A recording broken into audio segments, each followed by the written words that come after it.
Hi, so this is the next video where I'm going to show you how they're doing it wrong. So here we've got one of the most popular Eriettes. And when you're looking at this commander, you can just kind of see that, okay, it's not a Voltron commander, because it has to do with enchantments or auras being on opponent's creatures.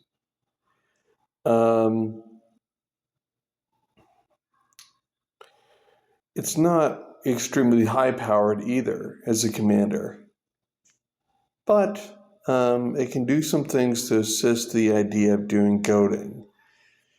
And so that can actually cause it to be a pretty good deck if it's focused. But unfortunately, what we'll see with this one, it's definitely not focused, and it's playing a bunch of weak cards. Okay, so let's go to the first problem. Light Pause. Well, Light Pause is a card that you use completely for the purpose of going Voltron. Again, we just discussed the commander does not assist any type of thing that's going Voltron. So you're already in two different weird directions right there. Now let's go into the next problem. We have this one. Look at the third paragraph clause there. Again, you'll see why it makes zero sense that it's in here. It's pretty obvious right there. Good, let's go down and find our next problem. Well, our next problem is that we're just running random things. We don't really have a lot to give our guys indestructible. So that's kind of a non-bow. And this is just a blanket good card, but it's only really good if you have lots of ramp. You'll see that this deck doesn't really prioritize that, so it's not a deck where you would get a lot of value out of playing Sanguinate. All right, let's go and see if we have some more problems. Again, we just have more various okay cards, which is okay. Stroke of Midnight is, in my opinion, very, very, very weak. It's a heavily played card, but I'll show you a card in my build that's much stronger than Stroke of Midnight.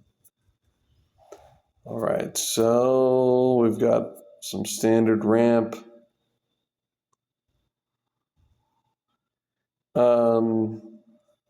Again, this is weird. This is another card where if you are Voltroning, it's great, but we don't have a Voltron commander. The commander gets benefit from putting enchantments on opponent's creatures. So, auras you control makes zero sense. Again, more kind of random things. Ethereal Armor. Anything where you're putting enchantments on your own stuff, it doesn't really make sense at all.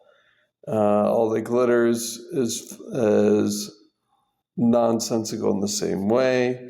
Same thing with Angelic Gift. Again, we have Blind Obedience, which is just kind of random. Honestly, it's not very powerful, and it garners a lot of hate. I don't really like the card.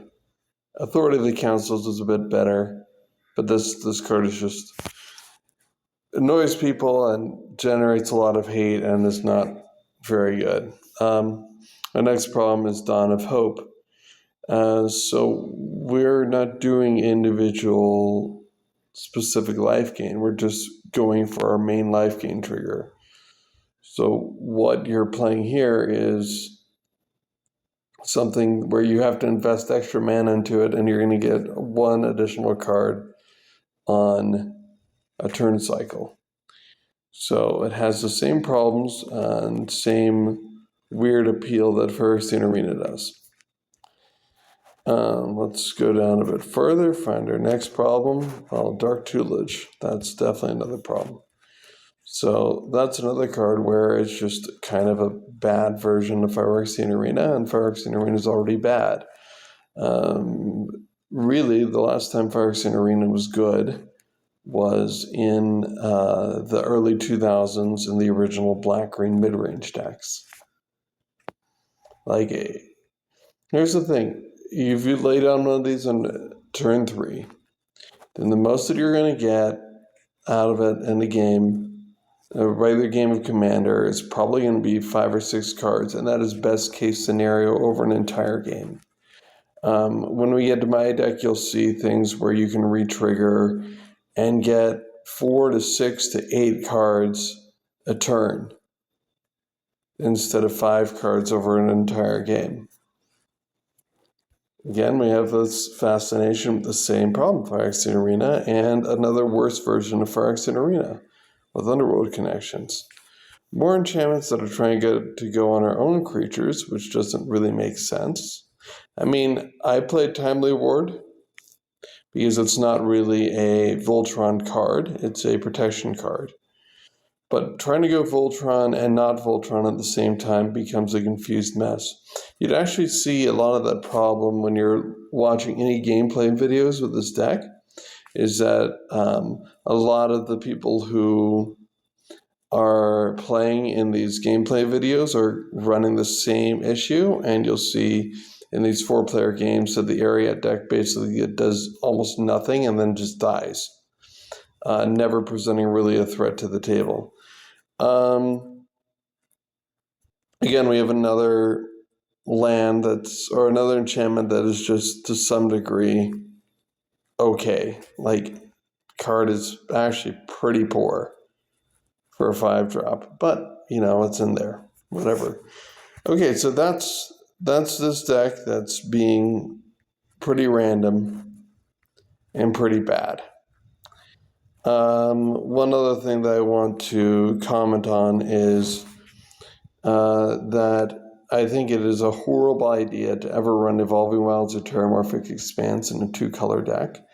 The reason being is, if you think about it, it ends up actually being worse than any 2-color tap land, because it's going to come into play tapped.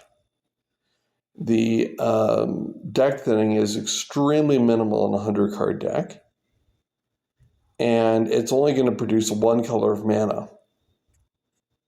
So I would suggest only running land fetch cards like that in 3-color or more decks, because otherwise it is worse than any 2-color fetch or any 2-color come into play tap land.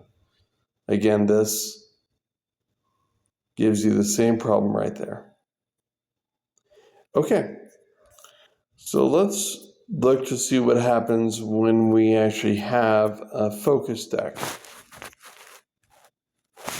Okay, here's my build. I believe I have it pretty focused. I've been working on it for a while. Okay, so you'll see that I'm not running any Voltron at all. Anything that I'm running to target my own stuff other than the MDFC, which I'm just running because it's the replacement for a black-white land, all that it's going to be doing is just going to be adding protection to my commander, so that I can get maybe more than 1 trigger. So Scrabble is the first thing that does that. We've got some of the same creatures that the other one had. I personally like Devout Witness a lot. Spell Shapers are interesting, that they can actually just stay on the board and get you value. The other thing that I'm doing is I'm running Constellation cards to get repeated value from enchantments coming in. As you saw in the other one, there wasn't Constellation. Now, the Defilers are very interesting in this because, along with other cost reduction that you've seen, it can make it so enchantments cost 0. And you're going to see that there are many enchantments in the deck that can bounce back to my hand to get re-triggers on these different Enchantress cards. that I have. And that's one of the major card draw engines. So as we're going down here, these are two other constellation cards I'm running. One is to eliminate opponent's hands. The other is to eliminate opponent's boards. Sun Titan is just a good, general good card to get back enchantments that have gone to the yard, or there are smaller cards that have gone to the yard. Let's talk about sweepers. Now, the correct sweepers to run nowadays in Commander are not universal sweepers. Now, the reason why that is because of mass protection effects. So if you're running a universal sweeper and there's any mass protection effect from one of your opponents, you will lose because your board state will go away completely, and that opponent will win, most likely. Now, if you're running things like Perish, the floor of it is nothing, but the ceiling is pretty great, and actually green is the most popular color in Commander. So Perish is an extremely powerful one-sided board wipe at a very low mana cost. So that's why that is in there. Cleansing Meditation. Now, again, this is not a universal board wipe because of Threshold. You also get all the come into play abilities, again, of any of these things where those would actually trigger. And you don't lose your board also at the same time. So, because we can bring back enchantments, we're running both flares as free spells. This is the card I was talking about, which is a much, much, much better thing to answer non-land permanents. Now, the reason being is that instead of just answering one, it's a 3-for-1. Unfortunately, 1-for-1s are quite poor in a 4-person format. I really don't recommend that you run any 1-for-1s generally that are above 1 to 2 mana because they are just very poor and very underwhelming. When you're getting to 3 or 4 mana, it's much better to run a higher impact spell like Unexplained Absence. Good, so now let's go back down into artifacts. Now, as you see with my card draw, it is an engine, it's not a single draw. So you have a decent board setup, you have your commander. You're going to draw cards equal to the number of mana that you have up. So it's going to be more like, instead of 1 card a turn, it's going to be more like 4, 5 cards in a turn, totally refilling your hand right there on your end step. A lot better of an idea. Now let's go back down into our enchantments. Now, our first one is Flickering Ward. Now, I was talking above about the idea of getting things to cost nothing and then re-triggering over and over again. Flickering Ward is also very good against any opposing Voltron decks, as it eliminates all the enchantments attached to whatever creature. So it's very powerful against opponent Voltron decks. We've got these fun things that help you gain control of creatures, potentially. And as you can see, everything here that we're looking at are just things that assist the idea already of either protection and high in Umbra, but everything else is meant to go on the opponent's creatures, which is what the commander does anyways. So more stuff that goes on the opponent's creatures. Karmic Justice, which punishes people for attempting to interact. Pariah is hilarious. That was one that I recently added, and it's because you play it on any indestructible, or anything which you cause to be indestructible, then if someone is trying to attack you, then it's not going to do anything because it's just going to be redirected to an indestructible creature.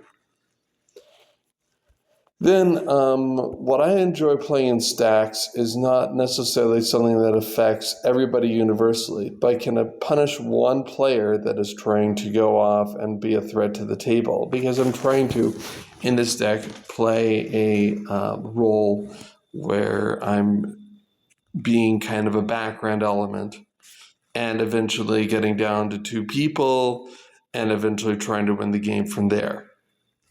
So Curse of Exhaustion really helps along that line lengthen out a game. Grievous Wound also does that. You're seeing more protection things. The other side way that we win is that you've seen we have a couple things that trigger to give us tokens, flying tokens. So that could be another way to win, would be a flying army. We've got another angle on what I was talking about above with stopping one player that's being a threat with Overwhelming Splendor and Grievous Wound.